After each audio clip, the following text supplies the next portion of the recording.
அனைவருக்கும் வணக்கம்.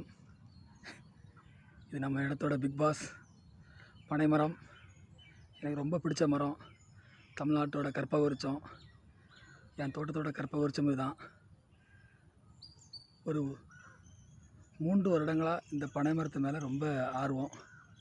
எங்கள் ஊரில் எங்களுடைய அன்பு சகோதரர் மோசஸ் அந்த அண்ணன் தான் பனைமர விதைகளை நிறையா குளம், ஆற்றுக்கரை ஓரம் எல்லா இடங்களையும் நிறையா விதைச்சார்.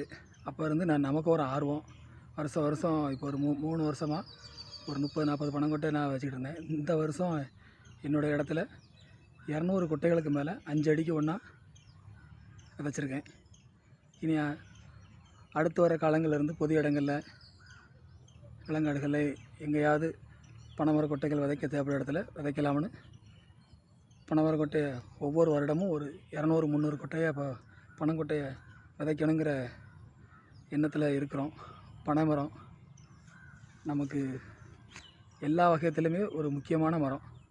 பொருளாதாரத்துக்கும் சரி, நம்ம மண்ணுக்கும் சரி, நம்ம ஊருக்கும் எல்லாத்துக்குமே ஒரு முக்கியமான மரம் பனைமரம். நான் பார்க்கலாம், நான் விதைச்ச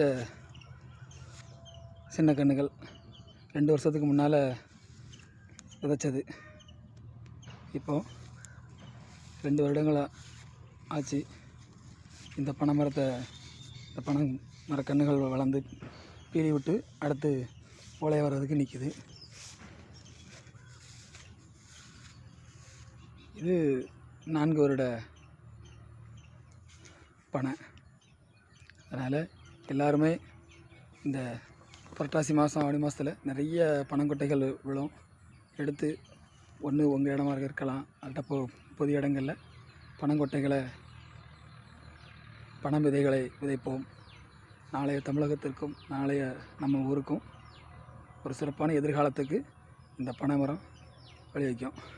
பிக் பாஸ் பனைமரம். வீடியோ பார்க்குற அனைவரும் ப்ளீஸ் லைக் பண்ணுங்கள், கமெண்ட் பண்ணுங்கள், சப்ஸ்கிரைப் பண்ணுங்கள். நான் உங்கள் எளிய விவசாயி.